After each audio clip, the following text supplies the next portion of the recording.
Okay, so can we start out just, can I ask you to tell the people who will be watching this a little bit about yourself, things that you're involved in now, and different identities that you have? Mhm. So, well, my name is Cenix. I am a biologist, and I've been specializing in conservation and rescue and rehabilitation of wildlife for like 3 years now. And I'm a trans feminist, non-binary lesbian, and I am also survivor of lots of different violence in childhood, and I've been a mental health system client. So somehow also I'm a survivor of all the systematic violence that psychiatric institution means here in Spain in this case. And I've been working for a long time with organizations such as Hearing Voices Network and other organizations that work with people that is surviving the psychiatric institutions along the world. That's awesome, thank you. Um, so I guess to start us off, I wanted to ask, why do you think it's important for us to be talking about sexual violence prevention? Yeah. So I definitely think it's very important because sexual violence is just everywhere, and there is there is needs of loads of work about it, because for any event or any work that we do to try to give a much more healthier picture of sexuality, there are thousands of very violent and aggressive images of what sexuality is in society. I also think that mostly prevention is very important because we live in a society where we have much more of a punishment culture, and it's all the sexual abuse theme is very focused lots of times in prison, court, police, etc. But at the end of the day, most of the sexual violence that exists in the world comes from the armed forces of Europe and North America. So we do need to create tools that actually help the most vulnerable communities to suffer sexual violence. And those communities like disabled people, racialized people, people of color, etc., is the main people who will actually suffer also this violence from police and prison. That is the main tools that the state gives us to fight sexual violence back. So you're making connections between the fact that even though sexual violence is often committed between, a few people at a time, that there are many systems in place that allow this to continue happening, like punitive systems of justice, like the police.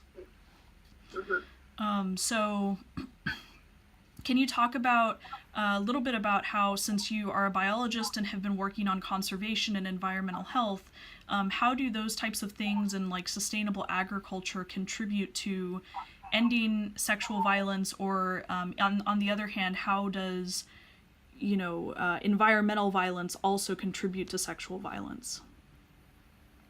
So I was working in Peru for like 6 months, and I feel like lots of the answers I actually learned them there, because environmental destruction is very, very linked with colonialism, and all around the world there are loads of places where there is being wars and fights, and they are destroying the nature in lots of places, and all these wars and all these fights are very, very much linked to sexual violence. Like in wars for petrol, you find loads of sexual violence coming from the army itself. In Peru, for example, there are lots of mines, and wherever there is a mine, the rate of child trafficking is just so high and so up. And there are loads of other examples, like places where indigenous people goes to lots of sexual violence from oil workers and from all these big companies that destroy nature. So I think it's very, very linked. And not only these companies that destroy nature and these wars that destroy nature are very connected to sexual violence, but also I know mostly in South America, there are loads of groups of women that are fighting back and that are defending their territory, and they are being abused in loads of different ways by the police, by the army, by all the people that is trying to stop these struggles. So I think there is a deep connection. You mean that the police and other people who are encroaching on indigenous territories are often using sexual violence to break down the actual resistance that women are creating? Exactly. There are examples in Peru that they will, for example, go to the land where the indigenous people is working just to rape or abuse the indigenous women, to try to force them to leave their lands and go to live in the city, for example. And within the leaders, there's lots of female leaders in the land struggles, and there is lots of reports of them talking about how police always use abuse as a powerful tool to try to stop the struggles. Yeah. Wow. Can you talk on the positive end? Are there ways that you've seen whenever communities actually are focused on taking care of the environment or contributing to community-wide food security, how does that prevent sexual violence? I think it comes a lot about creating communities in a much more horizontal way, because always in the defense of territories, there are created strong communities that have big bones and that work in a much more healthy way, let's say. Like ecofeminist people from other countries tend to talk about cosmovision. Like the whole cosmovision of the powerful structures that destroy nature is the opposite to the actual way of looking at the world that people who want to create a much more healthier and kind world will do. So, the struggles that I've met that try to protect nature, they are as well very horizontal struggles, and there is a very good awareness to try to create something different, not only for the nature but also for the humankind. Yeah. In all my experiences, I've always found very strong and powerful and empowered communities where there was a very big part of them were women or trans people.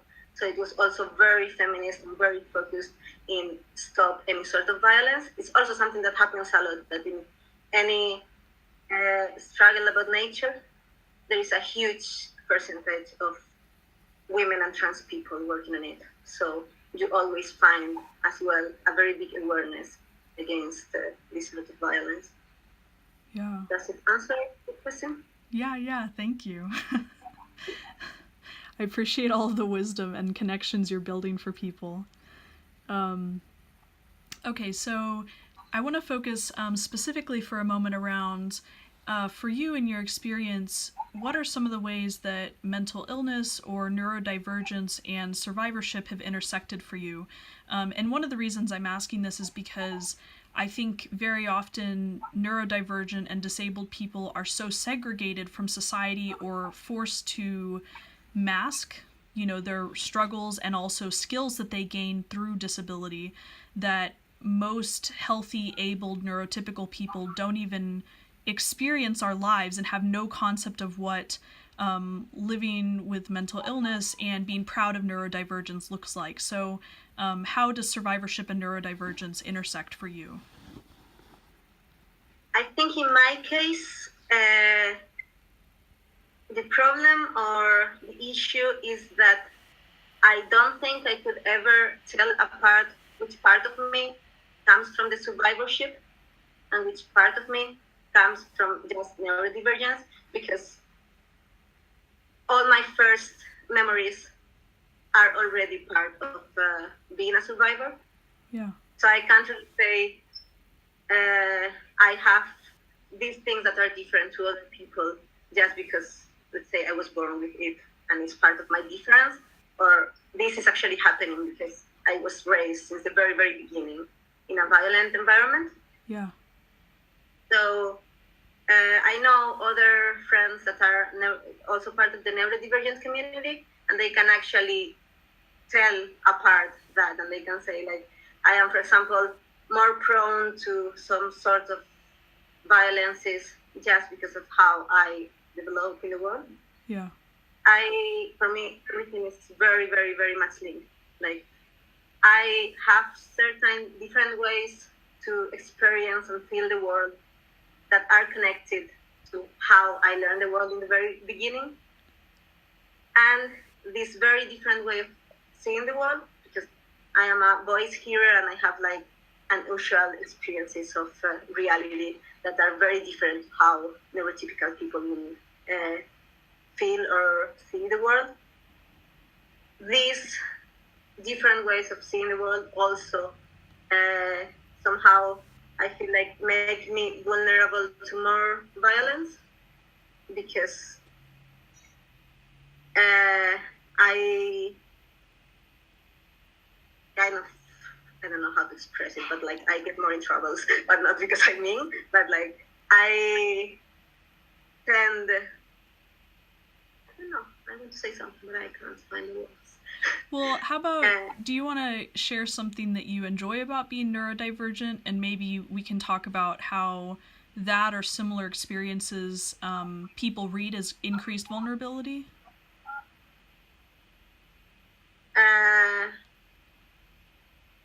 What do you mean? Is there any particular aspect that you most enjoy about being neurodivergent that you think enriches your life or gives you different unique skill sets? Yeah, of course. As I said, I am a voice hearer, so not only I hear voices, but I also like see visions and experience certain non-shared realities. And it happens to me mostly when I am in like very extreme emotions. So let's say if I am having a very nice time with a friend in a nice environment, I'm probably gonna start seeing things that other people don't see.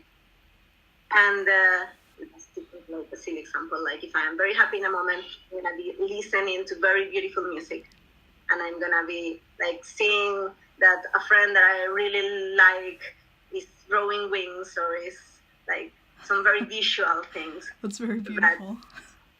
That make the experience much, much, much more intense. So these sorts of things are definitely beautiful when the society and the environment allow it to be. When I can just express them and be in a safe environment, and it's like, I'm enjoying this now. Yes. Yeah. So these sort of things. Yeah. Awesome. Thank you for sharing. Okay, so I wanted for us to mostly close on thinking about, are there particular things you think that most adults can do to either protect neurodivergent youth or just to better support them in being who they are?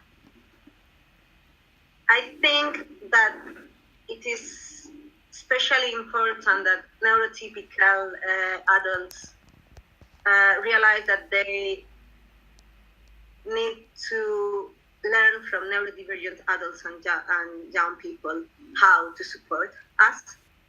So mostly neurodivergent adults should be the ones leading how to help neurodivergent young, because they are the ones that have the experience. And young people need to have representation of their own community as adults to actually kind of know the path. I think that it's also very important to create platforms where neurodivergent young people can meet together for me, it's essential having peer-to-peer support groups, places where you are with your own people and you can share experiences in the same level. So adults, neurodivergent adults in this case, can do a lot to help the young people, but there is also a very, very different situation from how I experienced my life when I was a child as a neurodivergent person and how a person nowadays does. So they do actually need to have access to platforms where they can meet together. And more than that, adults, it doesn't matter if it's neurodivergent adults or neurotypical ones, can do a lot when it comes to actually real practical tools to help. And with practical tools, I mean like we need to have shelters, we need to have access to jobs, we need to actually have people supporting our jobs and paying for our jobs. Like there is a huge, massive rate of disemployment in neurodivergent people and in neurodivergent jobs. And there is a huge rate of neurodivergent young people that is in very abusive relationships in the family or with the partner, and they just cannot leave it because they depend on it a lot. So there is need of creating shelters, safe places where if they need to live, they can live, and if they need to find their own independence economically, financially, they also can find the ways. So I think this is something that any group of adults could actually work on. Yeah, definitely. That's fantastic. Thank you. You just like did such an eloquent job of connecting like systemic power dynamics, employment, housing, and like youth empowerment. It was beautiful. Thank you. Okay, so and then sorry, the second half of that question was, do you also have different or similar advice around how adults can support child survivors of child sexual abuse who are still children, you know, like while they're still young, you know, how can adults support them? Yeah, I think lots of the things are actually similar to what we could do with neurodivergent youth, but in this case, there is also all this need of creating education tools to prevent sexual violence.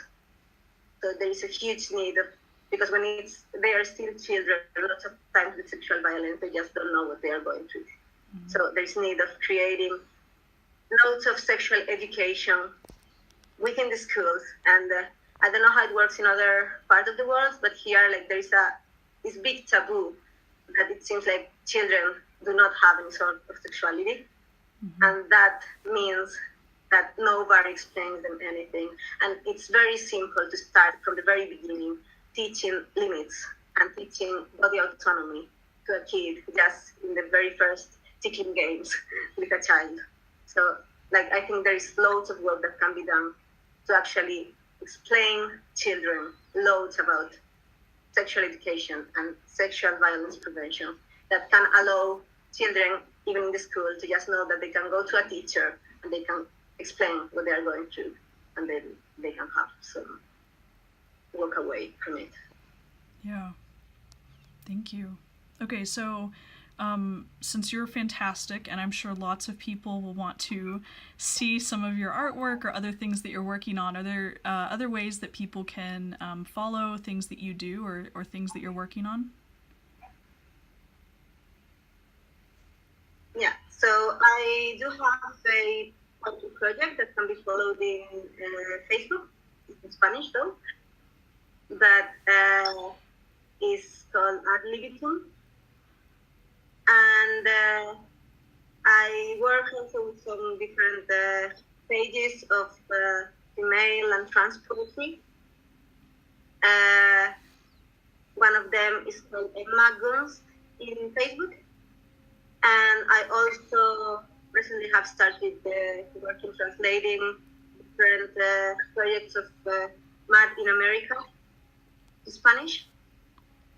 And I recently started working with an organization that is called Reclaim Conservation, and it's very new, and it has a very interesting approach because it actually works a lot in fighting colonialism back in the ecological fights and struggles in South America, in Africa, etc. And they are running lots of campaigns to create support for farmers and indigenous people that is fighting back there. So it's a very interesting one for any person interested in conservation, more anti-colonialist and anti-racist way. Yeah, thank you. Okay, I'll make sure that we also include all of those like projects and links in writing below the video so people can just like click and find you. I don't have any other questions. Is there anything else you want to add for this project? No, just thank you for the opportunity. Yeah. And for your time. And, yeah, thank you too.